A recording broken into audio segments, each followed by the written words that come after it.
વંદે ગુજરાત. નમસ્કાર. આજના virtual class training સેશનમાં આપનું હાર્દિક સ્વાગત છે. આજે હું આઈટીઆઈમાં ચાલતા ઇલેક્ટ્રિશિયન ટ્રેડના ખૂબ જ અગત્યના ટૉપિક ઇલ્યુમિનેશનને લગતા પદો અને ડેફિનેશન વિશે વિસ્તૃત માહિતી આપીશ.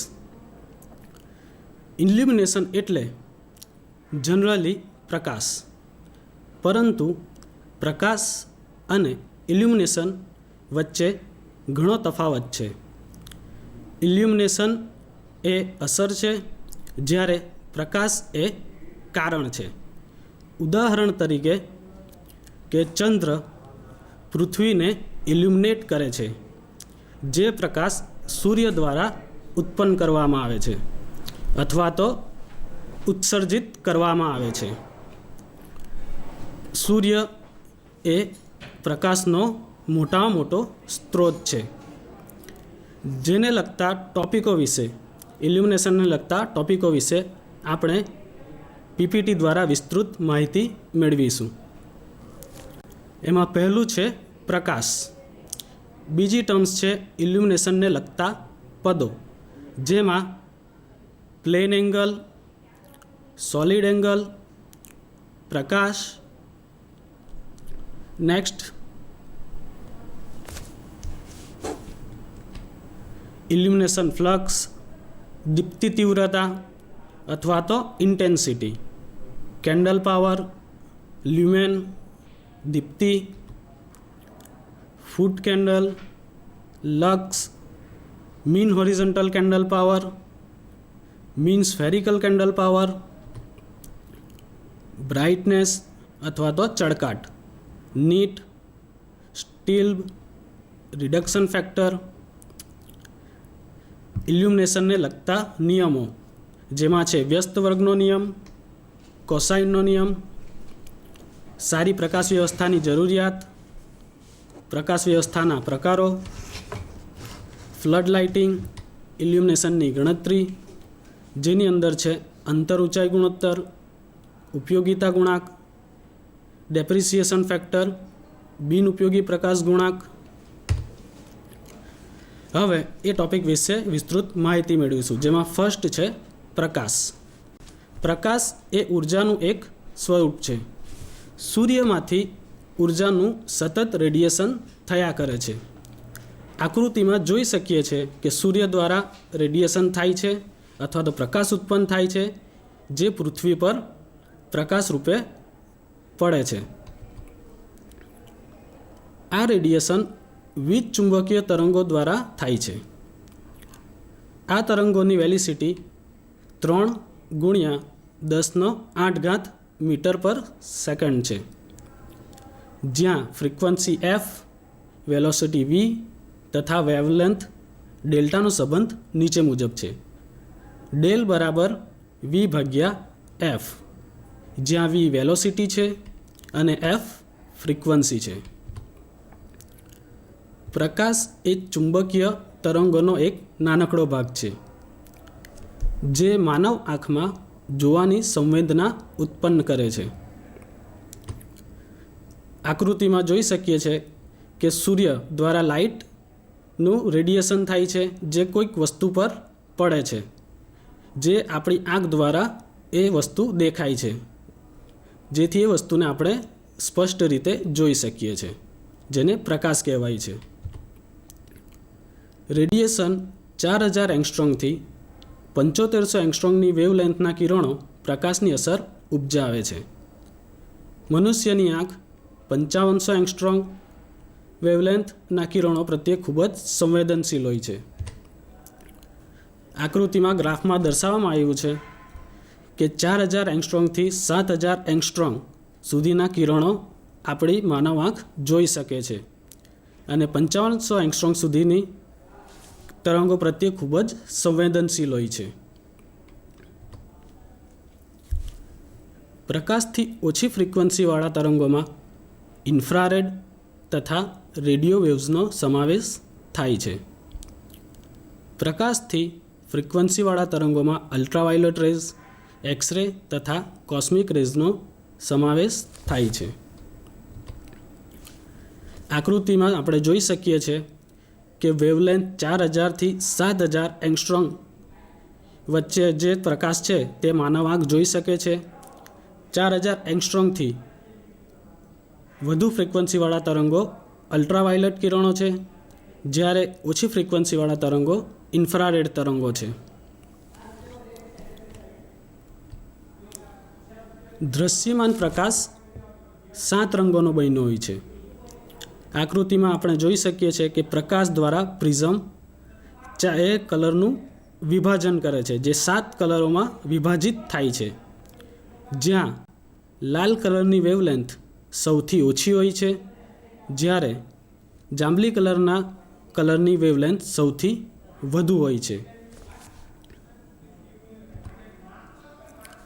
દૃશ્યમાન પ્રકાશ વિવિધ વેવલેન્થનો બનેલો હોય છે। દરેક વિવિધ રંગની અસર ઉપજાવે છે, જો કે આપણે તેને અલગ તારવી શકતા નથી।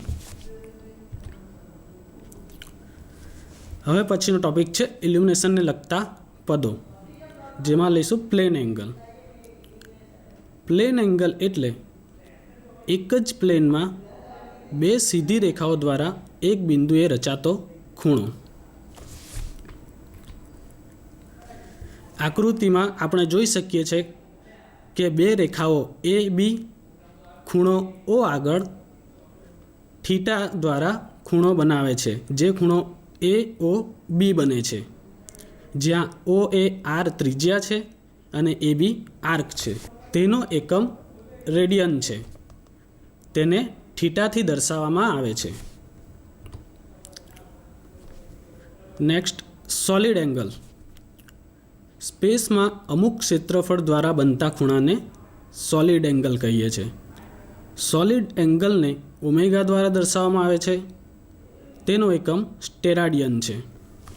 આકૃતિમાં સોલિડ એંગલ દર્શાવવામાં આવ્યો છે, જ્યાં બિંદુ 0 આગળ પ્રકાશનો સ્ત્રોત મૂકવામાં આવ્યો છે, જે સ્પેસમાં એરિયા એ આગળ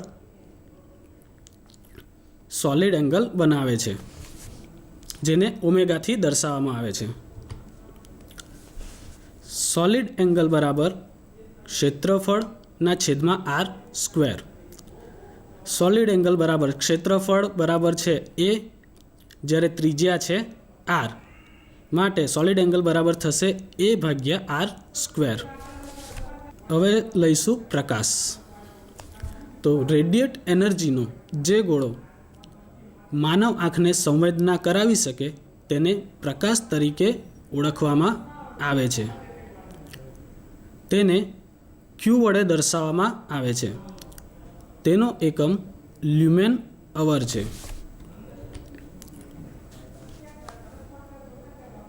લ્યુમિનસ ફ્લક્સ। પ્રકાશિત પદાર્થમાંથી પ્રતિ સેકન્ડે બહાર પડતા કુલ પ્રકાશના જથ્થાને લ્યુમિનસ ફ્લક્સ કહેવામાં આવે છે। જે આકૃતિમાં દર્શાવવામાં આવે છે કે લેમ્પ દ્વારા લ્યુમિનસ ફ્લક્સ ઉત્સર્જિત થાય છે, તેને એફથી દર્શાવવામાં આવે છે, તેનો એકમ લ્યુમેન છે। દીપ્તિ તીવ્રતા અથવા તો લ્યુમિનસ ઇન્ટેન્સિટી। પ્રકાશના સ્ત્રોતમાંથી કોઈ એક દિશામાં એકમ ઘનકોણ દીઠ ઉત્સર્જિત થતા લ્યુમિનસ ફ્લક્સને તે સ્ત્રોતની લ્યુમિનસ ઇન્ટેન્સિટી કહેવામાં આવે છે। આકૃતિમાં જોઈ શકીએ છીએ કે લાઇટ દ્વારા લ્યુમિનસ ફ્લક્સ ઉત્સર્જિત થાય છે, જેના લીધે સપાટી પર લ્યુમિનસ ફ્લક્સ મળે છે અને આંખ એને જોઈ શકે છે। તેને કેપિટલ આઈથી દર્શાવવામાં આવે છે, તેને કેન્ડલ પાવરમાં દર્શાવવામાં આવે છે। Candle power. પ્રકાશ સ્ત્રોતમાંથી એકમ ઘનકોણ દીઠ મળતા ફ્લક્સને કેન્ડલ પાવર કહે છે। કેન્ડલ પાવર બરાબર લ્યુમેનના છેદમાં ઘનકોણ। લ્યુમેન લ્યુમિનસ ફ્લક્સનો એકમ છે। લ્યુમેન બરાબર કેન્ડલ પાવર ગુણ્યા ઘનકોણ. દીપ્તિ અથવા તો ઇલ્યુમિનેશન. પ્રકાશના સ્ત્રોતમાંથી એફ લ્યુમેન એક ક્ષેત્રફળવાળી સપાટી પર પડે તો સપાટીનું ઇલ્યુમિનેશન E બરાબર એફ ભાગ્યા એફ કહેવાય. ફૂટ કેન્ડલ. 1 ફૂટ ત્રિજ્યાવાળા ગોળાના કેન્દ્ર પર એક કેન્ડલ પાવર લ્યુમિનસ ઇન્ટેન્સિટીવાળું પ્રકાશ સ્ત્રોત મૂકીએ તો ગોળાની અંદરની સપાટી પર મળતા ઇલ્યુમિનેશનને એક લક્સ અથવા એક કેન્ડલ પાવર કહેવામાં આવે છે. Mean horizontal candle power. પ્રકાશ સ્ત્રોતના કેન્દ્રમાંથી પસાર થતા હોરિઝોન્ટલ પ્લેન પરની બધી દિશામાં મળતા સરેરાશ કેન્ડલ પાવરને મીન હોરિઝોન્ટલ કેન્ડલ પાવર કહે છે. Mean spherical candle power. પ્રકાશ સ્ત્રોતમાંથી પસાર થતા પ્લેનની બધી દિશામાં મળતા સરેરાશ કેન્ડલ પાવરને મીન સ્ફેરિકલ કેન્ડલ પાવર કહે છે.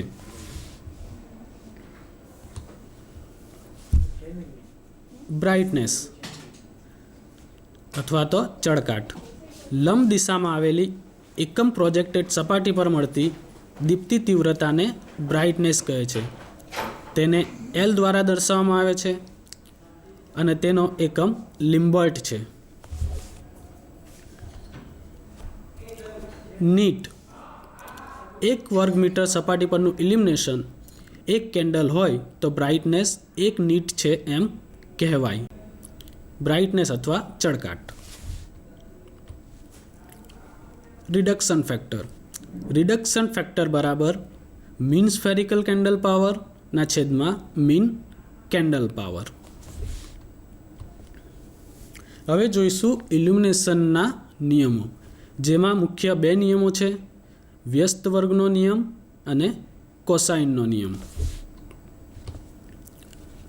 વ્યસ્ત વર્ગનો નિયમ, જેની આકૃતિ આપણે જોઈ શકીએ છીએ, જ્યાં એક પ્રકાશ સ્ત્રોત છે અને એના દ્વારા સપાટી 1, 2 અને 3 પર ઇલ્યુમિનેશન મળે છે, જે સપાટીઓ અંતર D, D1 અને D2, D3 અંતરે રાખવામાં આવી છે.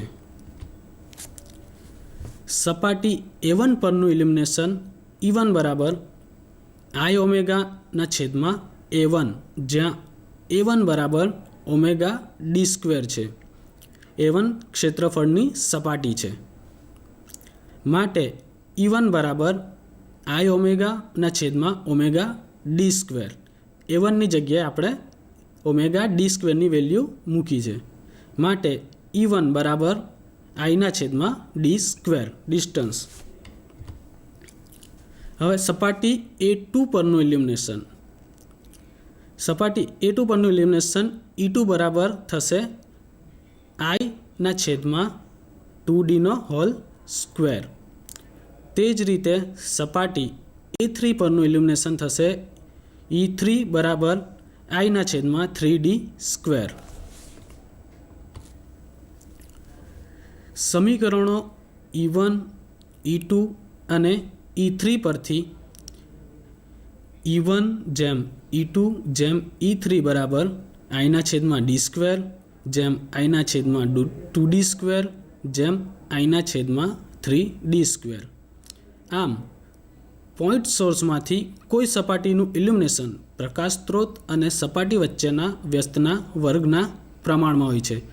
એટલે કે જેમ ડિસ્ટન્સ વધે તેમ ઇલ્યુમિનેશનની તીવ્રતા ઘટે છે, જે તેના વર્ગના વ્યસ્ત પ્રમાણમાં હોય છે. હવે લઈશું કોસાઇનનો નિયમ, જ્યાં E બરાબર I cos ક્યુબ થીટાના છેદમાં h² થશે, જ્યાં થીટા એ ફ્લક્સ છે અને એ લાઈન વચ્ચેનો ખૂણો છે. E એ ઇલ્યુમિનેશન છે.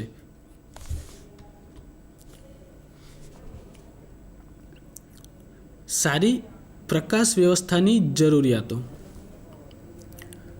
કોઈ વસ્તુ પર પૂરતા પ્રમાણમાં પ્રકાશ પડવો જોઈએ જેથી એ વસ્તુ મુશ્કેલી વગર જોઈ શકાય.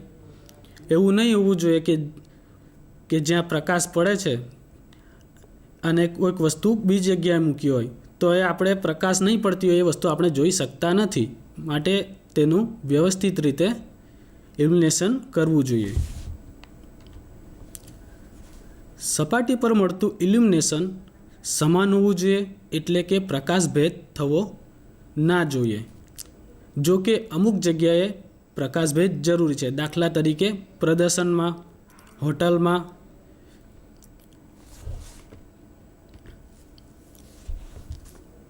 વસ્તુ પર પડતો પ્રકાશ ગ્લેરવાળો હોવો ના જોઈએ.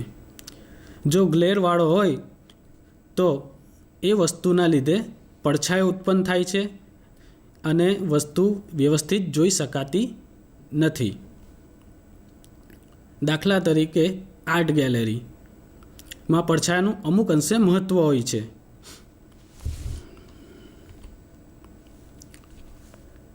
પ્રકાશ વ્યવસ્થાના પ્રકારો, જેમાં છે ડાયરેક્ટ પ્રકાશ પદ્ધતિ. ડાયરેક્ટ પ્રકાશ પદ્ધતિમાં સામાન્ય રીતે ઉપયોગમાં લેવાય છે, જેમાં લેમ્પનો 90% પ્રકાશ વસ્તુ પર ફેંકવામાં આવે છે. આ પ્રકારની પ્રકાશ વ્યવસ્થામાં ઊંડાણવાળા રિફ્લેક્ટરનો ઉપયોગ કરવામાં આવે છે. આકૃતિમાં આપણે જોઈ શકીએ છીએ કે ટેબલ લેમ્પ ઉપર એક પ્રકાશિત વસ્તુ મૂકવામાં આવી છે, જેનો પ્રકાશ 90% પ્રકાશ ટેબલ ઉપર પડે છે. સેમી ડાયરેક્ટ પદ્ધતિ. આ પદ્ધતિમાં 60થી 90% પ્રકાશ વસ્તુ પર ફેંકવામાં આવે છે, જ્યારે બાકીનો પ્રકાશ દિવાલ પર અથવા છત પર ફેંકી પરાવર્તન દ્વારા મેળવવામાં આવે છે. ઊંચાઈ વધારે હોય ત્યાં આગળ આ પ્રકાશ પદ્ધતિનો ઉપયોગ કરવામાં આવે છે. Indirect method. 90% જેટલો પ્રકાશ દિવાલ અથવા છત પર પાથરી પરાવ દ્વારા મેળવવામાં આવે છે, પરંતુ સીધો પ્રકાશ મળતો નથી. આ પદ્ધતિમાં લેમ્પ વધારે વોટના રાખવા પડે છે. આ પદ્ધતિ ખર્ચાળ છે. આ પદ્ધતિનો ઉપયોગ હોટલ, સિનેમાગૃહ, સભાગૃહમાં થાય છે. સેમી ઇનડાયરેક્ટ પદ્ધતિ. આ પદ્ધતિમાં 60થી 90% પ્રકાશ છત કે દિવાલ પર પથરાય છે અને ત્યાંથી પરાવર્તન પામી 10થી 40% પ્રકાશ સ્થળ પર પડે છે. આ પ્રકાશ પદ્ધતિનો ઉપયોગ બેંક, ઓફિસ વગેરેમાં ઉપયોગી છે. જનરલ પ્રકાશ પદ્ધતિ. આ પદ્ધતિમાં બધી દિશામાં સરખા પ્રમાણમાં પથરાયેલો રહે છે. પ્રકાશ સહેજ પડછાયારૂપ હોય છે. આ પ્રકાશ પદ્ધતિનો ઉપયોગ ડ્રોઈંગ હોલ, ગેટ વગેરે માટે ઉપયોગમાં લેવાય છે. આપણા રોજિંદા યુઝમાં પણ આ પદ્ધતિનો ઉપયોગ થાય છે. Flood lighting. ફ્લડ લાઇટિંગથી પ્રકાશને યોગ્ય જગ્યાએ કેન્દ્રિત કરવામાં આવે છે. આ માટે વપરાતા સાધનને પ્રોજેક્ટર કહે છે. આ માટે અરીસો સ્ટેનલેસ સ્ટીલ કે ક્રોમ પ્લેટેડ સપાટીનો ઉપયોગ કરવામાં આવે છે. પ્રોજેક્ટરને આપણે જોઈ શકીએ છીએ, જેમાં અંદરની સપાટી ક્રોમ પ્લેટેડ કરવામાં આવી છે, જેમાં અરીસાની કાર્યક્ષમતા 85થી 90% હોય છે, જ્યારે પ્લેટેડ સપાટીની કાર્યદક્ષતા 70% હોય છે. પ્રોજેક્ટરમાં વપરાતા લેમ્પ 250, 500 કે 1000 વોટ રેટિંગ કે ગેસ ફિલ્ડ ટંગસ્ટન પ્રકારના હોય છે, જેની અંદરની ફિલામેન્ટ ટંગસ્ટન ધાતુની હોય છે. ફ્લડ લાઇટિંગના ઉપયોગો, જેમાં પહેલું છે સુશોભન માટે. આ પ્રકારનો ઉપયોગ મંદિરો, ઐતિહાસિક મકાનો, ટાઉન હોલ વગેરેની કલાત્મકતા તથા સુંદરતા વધારવા માટે થાય છે. સેકન્ડ છે જાહેરાત. આ પ્રકારનો ઉપયોગ વ્યવહારિક મકાનો તથા જાહેરાતના હોર્ડિંગ પર લોકોનું ધ્યાન આકર્ષવા કરવામાં આવે છે. થર્ડ છે ઔદ્યોગિક. ઔદ્યોગિક એકમો જેવા કે રેલવે યાર્ડ, ખાણ, બાગ, બગીચા વગેરેને પ્રકાશિત કરવા માટે ફ્લડ લાઇટિંગનો ઉપયોગ કરવામાં આવે છે, જ્યાં આગળ લાઇટિંગની ખૂબ જ મોટા પ્રમાણમાં જરૂરિયાત હોય છે, જેથી કરીને કોઈ અકસ્માત નહીં થાય. રમતગમતના મેદાનો. રમતગમતના મેદાન પર અથવા હોલમાં રાત્રિ દરમિયાન રમાતી રમતો માટે ફ્લડ લાઇટિંગ જરૂરી છે, કારણ કે ત્યારે ખૂબ જ મોટા એરિયાને ઇલ્યુમિનેટ કરવાનો હોય છે.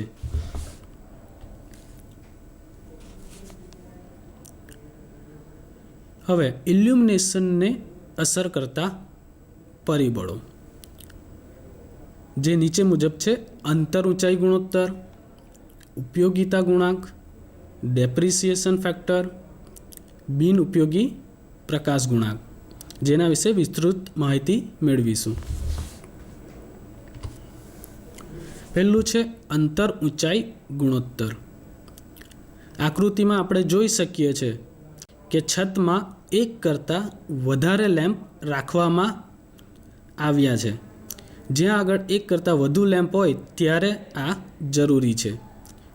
જ્યાં આમાં આકૃતિમાં 3 લેમ્પ છે, જે વચ્ચે ડિસ્ટન્સ અથવા તો સ્પેસિંગ દ્વારા દર્શાવવામાં આવે છે અને હાઇટ દર્શાવવામાં આવી છે.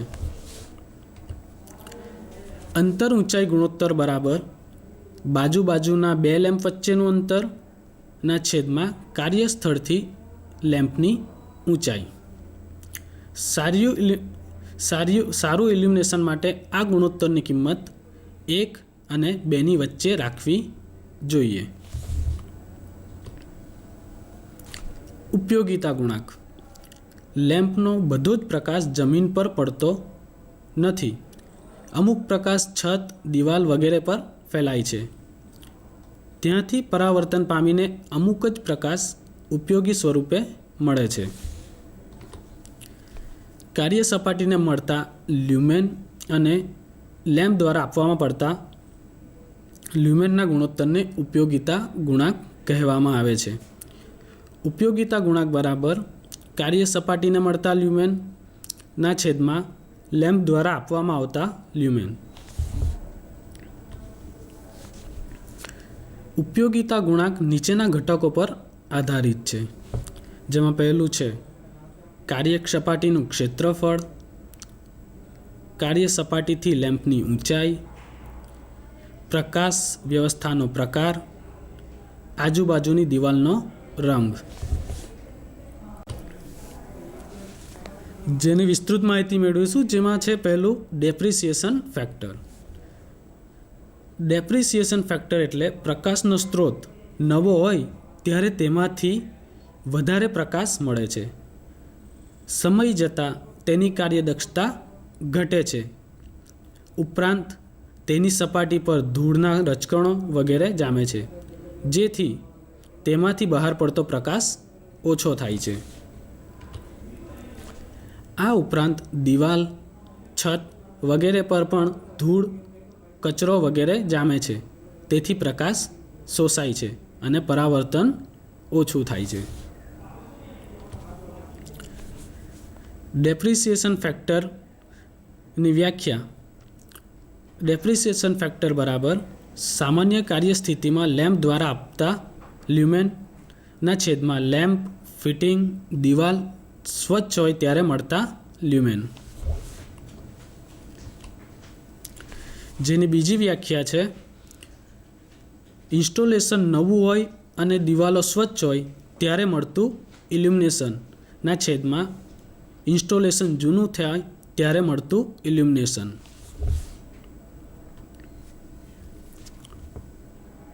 બિન ઉપયોગી પ્રકાશ ગુણક.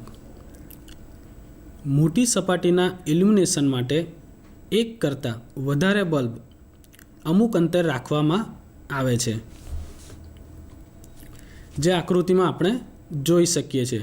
જ્યાં આગળ 2 લેમ્પ ઊંચાઈ પર રાખવામાં આવ્યા છે, જેના લીધે પ્રકાશ ફેલાય છે અને એ પ્રકાશ એકબીજાને ઓવરલેપિંગ કરે છે, જ્યાં આગળ પ્રકાશનો વેસ્ટ થાય છે, જેને વેસ્ટ લાઇટ ફેક્ટર તરીકે ઓળખવામાં આવે છે.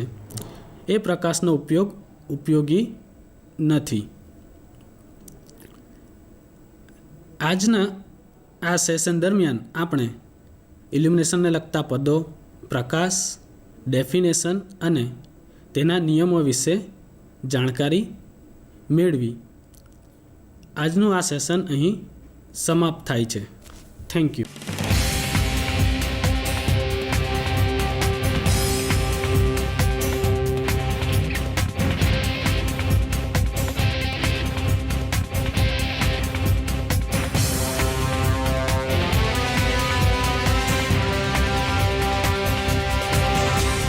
વંદે ગુજરાત.